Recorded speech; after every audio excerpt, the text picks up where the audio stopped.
Something unusual happened in the market last Friday. Most people didn't notice it, the headlines didn't highlight it, and if you only glanced at the red numbers on your screen, you probably assumed it was just another weak day. But when you look closer, a different story appears, and that story could shape how the next few weeks unfold in the market. Right now, many investors are stuck in the same situation. They're holding cash. They're waiting for the perfect moment to invest. Every day they ask themselves the same question: should I put my money to work now or keep waiting? If that's you, the next few minutes might change how you see the market entirely. Because today we're going to break down 5 stocks that deserve serious attention this month. These aren't random picks or hype-driven ideas. Each one sits in a position where the risk-reward balance is becoming more interesting by the day. But before we talk about those companies, we need to zoom out, because context matters more right now than almost any other time. When you understand what the market is really doing beneath the surface, the opportunities become much easier to spot. Last week looked ugly on the surface. The market screens were filled with red numbers. Investor sentiment clearly dropped. Financial news started sounding cautious again. But here's the strange thing. When you step back and analyze what actually happened, the market didn't behave like a collapsing system. In fact, something much more important was happening. The market was rotating. Some sectors struggled, yes. But at the exact same time, other areas quietly moved higher. Defense companies ended the week stronger. Several software companies finished in positive territory. One enterprise software name jumped nearly 18% in just a few days. A cybersecurity company climbed more than 12%. Another tech stock surged around 25%. That's not the behavior of a market falling apart. That's the behavior of money shifting. Large investors constantly move capital from one sector to another. When that process happens, certain stocks decline while others quietly surge. If you only watch the major indexes, you can miss this entirely. But if you follow the rotation, you start seeing where money is actually flowing, and that's where the opportunities begin. Another signal appeared in one of the most important market indicators, the VIX. The VIX is often called the market's fear gauge. When investors get nervous, the VIX spikes higher. Last week, it surged to levels we haven't seen since last April. Now, that might sound scary at first, but here's the interesting part. The last 2 times the VIX reached similar levels, something important happened shortly afterward. The market rallied. Back in October, fear spiked sharply. Investors panicked. But within days, the market began climbing again. The same pattern appeared again in November. Now, this doesn't guarantee that we've hit a bottom today. No one can predict that with certainty, but history shows something consistent. When fear suddenly rises this fast, markets often rebound sooner than people expect. That's why experienced investors pay close attention during these moments, because when panic increases, prices sometimes disconnect from reality. And when that happens, strong companies begin trading at attractive prices. There was also some unusual after-hours volatility caused by changes to the S&P indexes. Several companies are about to join the S&P 500. Whenever this happens, certain stocks jump while others temporarily fall as funds adjust their portfolios. One well-known payments company was removed from a major index, which surprised many investors. Meanwhile, another stock we'll discuss later dropped slightly simply because it wasn't added this time. But events like this rarely change the long-term story of a business. Index changes create short-term noise. They almost never change long-term value. Another piece of news added more confusion late Friday. Reports started circulating about a major AI infrastructure project in Texas. Early headlines suggested that a large technology company and a leading AI organization were scaling back their plans for the facility. That single report triggered heavy selling across several AI-related stocks. But a few hours later, additional details came out. The main project isn't being canceled. Instead, only a possible expansion phase might be delayed. At the same time, another major technology company is reportedly discussing leasing the facility. And one of the world's leading AI chip makers is apparently helping with the negotiations. When you look at the full picture, demand for AI infrastructure isn't shrinking, it's shifting. Different companies are stepping in, different partnerships are forming. And in markets like this, the winners often change quickly. This is exactly why investors need to stay informed rather than reacting emotionally to every headline. So, with that bigger picture in mind, let's move to the 5 companies that could present interesting opportunities this month. These picks come from recent analyst research highlighting stocks with strong upside potential. And the first one might surprise you because even though everyone already knows its name, the story behind it has quietly become stronger. Let's talk about NVIDIA. When people hear the name NVIDIA today, they often assume the opportunity has already passed. After all, the company became the face of the AI revolution. Its chips power data centers, train artificial intelligence models, and run some of the most advanced computing systems in the world. At one point, the stock seemed unstoppable. So many investors now believe the biggest gains are already behind it. But here's the interesting twist. For the past 6 months, NVIDIA's stock has basically gone nowhere. The share price has moved sideways, and while that might sound boring, something powerful has happened during that time. The business kept growing. This is one of the most underrated developments in investing. When a company grows rapidly while its stock price stays flat, the valuation becomes more reasonable. In simple terms, the company grows into its price. That's exactly what NVIDIA has been doing. Today, the company carries a market value of roughly $4.4 trillion. That number alone scares some investors away. But valuation isn't just about size. It's about growth compared to price. Right now, NVIDIA trades at roughly 24 times forward earnings. For a company growing revenue around 70% year over year, that multiple isn't extreme. In fact, its current valuation sits below its own historical average. Meanwhile, NVIDIA is generating enormous amounts of cash. Operating cash flow over the last year exceeded $12 billion. The company's operating margin is around 60%. Gross margins hover near 71%. Net profit margins sit close to 55%. Those are astonishing numbers. Very few companies in history have maintained profitability at that level while growing this quickly. Of course, there's one major debate surrounding NVIDIA right now. Investors are worried that big technology companies might eventually slow down their spending on data centers. After all, companies like Microsoft, Amazon, Google, and Meta are investing hundreds of billions of dollars into AI infrastructure. Eventually, that spending will slow. Some analysts believe the peak could arrive sometime around 2026 or 2027, but even if growth slows from 70% to something like 30%, that would still be incredible for a company this large. And many projections suggest NVIDIA's revenue could reach more than $500 billion by the end of the decade. At current prices, that creates an interesting risk-reward balance, which is why many investors are once again paying attention. But NVIDIA isn't the only global powerhouse worth watching.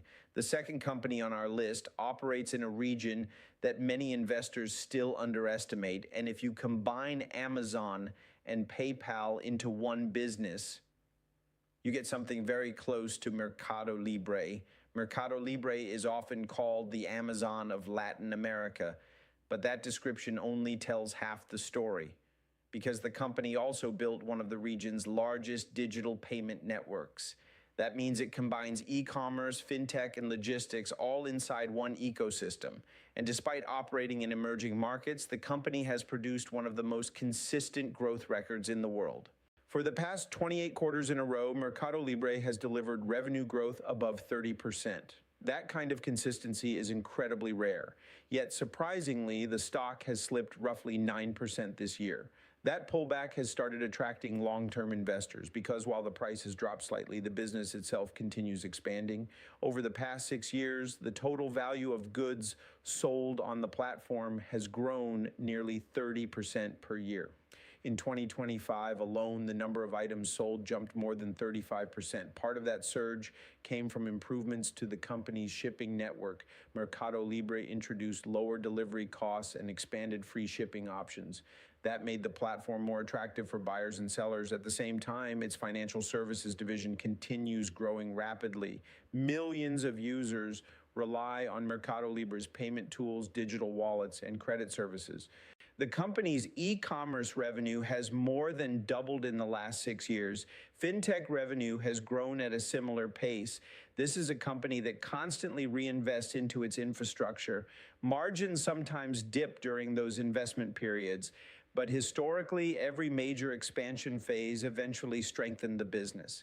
For investors who think in 3 to 5 year time horizons, today's prices could look very attractive in hindsight. But the next company on our list sits in a completely different situation. It's younger, it's more volatile, and its stock has taken a serious hit recently. That company is Reddit. Since the beginning of the year, Reddit's stock has fallen more than 40%. From its peak last year, the drop is closer to 47%. Those numbers naturally make investors nervous. But when you look deeper, something interesting appears. Reddit stock has already experienced multiple sharp swings since its IPO. After going public, it dropped more than 60% during a tariff-related market sell-off. Then it recovered almost completely. Later, it dropped again, then rebounded again. The pattern shows something important. The stock is extremely sensitive to investor sentiment, but the underlying business keeps improving. Today, Reddit has roughly 471 million weekly active users worldwide. That's a massive audience. And what makes Reddit especially valuable for advertisers is its structure. Unlike other platforms where content is scattered, Reddit organizes communities around specific interests. There are subreddits dedicated to gaming, photography, finance, technology, fitness, and thousands of other topics. For advertisers, that level of targeting is extremely powerful. Imagine selling mechanical keyboards and being able to advertise directly to a community of hundreds of thousands of keyboard enthusiasts. That type of focused advertising often produces better results than traditional broad campaigns, but advertising isn't Reddit's only opportunity. The company also signed licensing deals with AI companies that want access to large volumes of human-generated text. Training artificial intelligence models requires enormous data sets, and Reddit's conversations represent one of the largest collections of real human discussion on the internet. That data has value. Financially, Reddit's margins are already impressive. Gross margins sit above 90%, and free cash flow margins are around 30%. Analysts believe the company could more than double its revenue within a few years. If those projections come even close to reality, the current price could look extremely cheap, but we're not finished yet, because the final two companies on our list might surprise you even more. One operates in fintech, the other sits directly in the center of the cybersecurity boom. And both are currently trading far below their previous highs. Let's start with SoFi Technologies. Over the past year, SoFi has become one of the most talked about companies in fintech. The platform offers digital banking, loans, investing, credit cards, and financial planning tools all in one place. Its goal is simple: become a full-service financial hub for the modern generation. Despite strong growth, the stock has fallen more than 30% this year. Part of that decline happened after the company wasn't added to the S&P 500 during the latest index reshuffle. But here's the important detail. SoFi already meets most of the requirements for inclusion. Many analysts believe it's only a matter of time before the company eventually joins the index. Meanwhile, the underlying business continues performing well. Management expects roughly 30% growth in adjusted net revenue this year. Even more impressive, earnings per share could grow around 60%. When a company is growing profits that quickly, its valuation becomes easier to justify. Right now, SoFi trades around the low $20 range. Some valuation models suggest a fair price closer to the mid-20s or higher. Of course, macroeconomic factors still matter. Interest rates, employment trends, and consumer spending all influence financial companies. But SoFi's leadership team has already accounted for many of those conditions in their forecasts. And historically, the company has consistently beaten its own projections. For patient investors looking several years ahead, the current price might eventually appear surprisingly low. Now let's talk about the final company on the list, Rubrik. Rubrik operates in cybersecurity and data protection. And right now, demand in that industry is exploding. Governments, corporations, banks, and technology companies are all increasing their cybersecurity budgets. Geopolitical tensions and rising cyber threats have forced organizations to invest heavily in protecting their systems. Rubrik sits directly inside that trend. Despite strong demand, the stock is currently down about 24% this year and more than 40% below its previous high. But the company's recent performance tells a different story. Last quarter, Rubrik delivered revenue growth close to 50% year over year. Subscription revenue also climbed more than 30%, and for the first time, the company generated positive free cash flow. What makes the situation even more interesting is something unusual that happened recently. About a month ago, Rubrik released preliminary results indicating it would exceed its own guidance for the quarter. In other words, the company already hinted that its upcoming earnings report will likely beat expectations. Now, the big question becomes forward guidance. If the company signals continued strong demand, the stock could react quickly. And if the market somehow pushes the price down despite strong results, long-term investors might receive an even better entry point. Either way, it's a company worth watching closely. So let's step back and look at the bigger picture. Right now, the market feels chaotic. Fear levels are elevated. News headlines sound uncertain. Many investors are hesitant to act. That reaction is completely understandable. But historically, some of the best opportunities appear during exactly these kinds of moments. When sentiment is negative, prices sometimes disconnect from business fundamentals. And that's when patient investors begin paying attention. The 5 companies we discussed today each represent a different opportunity. NVIDIA is a dominant AI leader that has spent 6 months growing into its valuation. Mercado Libre continues delivering one of the most consistent growth stories in global e-commerce.